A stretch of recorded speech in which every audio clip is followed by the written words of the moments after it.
Lingkungan hidup yang baik berarti mempunyai keseimbangan lingkungan yang bagus. Keseimbangan lingkungan adalah kemampuan lingkungan untuk menjaga kestabilan hidupnya. Jika kestabilan terganggu, maka akan terjadi perubahan lingkungan. Dan pada kesempatan kali ini, saya akan memaparkan perubahan lingkungan yang telah terjadi di Secret Garden dan cara menanggulanginya. Aktivitas di Secret Garden, seperti sampah pengunjung, dapat menghasilkan limbah yang mengganggu lingkungan serta keseimbangan ekosistem. Solusi yang telah diterapkan oleh pihak Secret Garden yaitu menggunakan bahan ramah lingkungan, menyediakan tempat sampah terpilah, dan juga mengatur daur ulang limbah organik. Dan sekarang kita akan mendengarkan wawancara dari pihak Secret Garden tentang upaya mereka dalam menanggulangi limbah yang telah mereka ciptakan.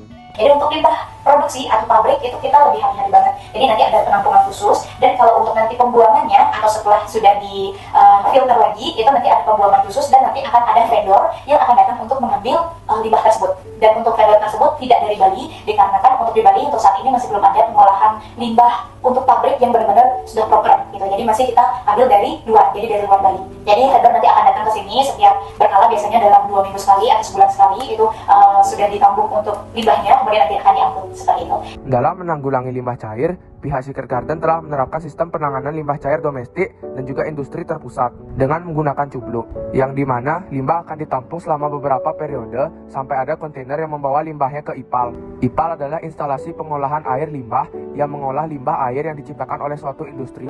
IPAL terpusat ini lalu akan mengirimkan kontainer dalam beberapa periode. Setelah itu, kontainer akan mengangkut limbah cair yang telah diproduksi oleh Secret Garden, dan yang terakhir, IPAL pusat akan mengolah limbah cair yang telah diproduksi Secret Garden. Di dalam era globalisasi ini, aktivitas yang menimbulkan pemanasan global tidak dapat dihindari. Pemanasan global adalah kenaikan suhu bumi akibat gas rumah kaca yang terperangkap di atmosfer. Jika pemanasan global terus meningkat, maka akan terjadi banyak efek negatif bagi makhluk hidup dan lingkungan di sekitarnya. Untuk menghentikan pemanasan global, para pemerintah telah menciptakan beberapa energi alternatif agar tidak menyebabkan kenaikan suhu bumi menjadi lebih tinggi. Dan sekarang, saya akan menjelaskan solusi pihak Secret Garden dalam mengurangi pemanasan global dan efek rumah kaca dengan memanfaatkan energi alternatif. Secret Garden telah menerapkan upaya penghijauan dengan melakukan reboisasi serta menerapkan pengelolaan limbah. Secret Garden menggunakan panel surya sebagai energi alternatif agar dapat mengurangi konsumsi listrik dan biaya energi setiap hari. Upaya ini dilakukan tanpa mengurangi kenyamanan pengunjung melalui desain estetika dan juga aktivitas yang menarik. Dalam kehidupan sehari-hari, kita tidak akan terlepas dari proses kimia. Proses kimia adalah reaksi kimia yang mengubah suatu zat menjadi zat baru. Dalam proses kimia, ada yang disebut dengan kimia hijau.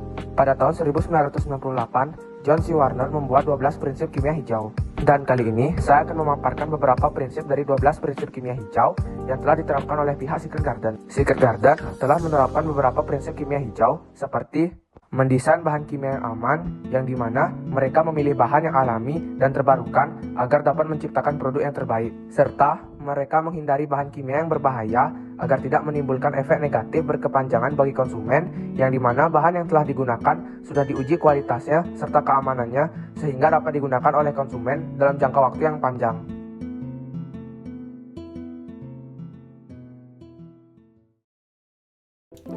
Oke, kita akan masuk ke penerapan trigonometri dalam matematika wajib. Kita akan menggunakan Chiang sebagai tes subjek kita. Oke, kita akan ukur tinggi badan Chiang terlebih dahulu. Oke. Kemudian kita akan mengukur distance.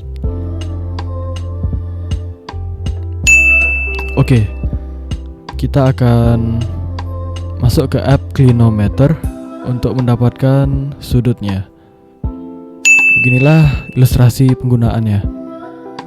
Oke, berdasarkan pengamatan, tinggi badan 181 cm, distance 158 cm, sudut 18 derajat.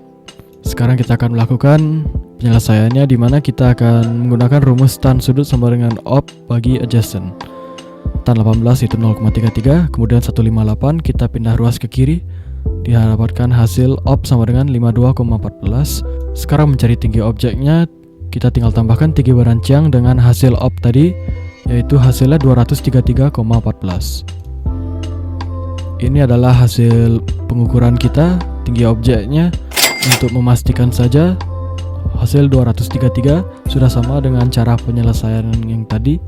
Sudah dipastikan cara ini sudah benar ya guys. Klip di sini audionya mati karena mic baterai habis. 你好，去长沙的商品是什么？你好，这罐花香日也是即将销的，这个多少钱？25000。好，我买。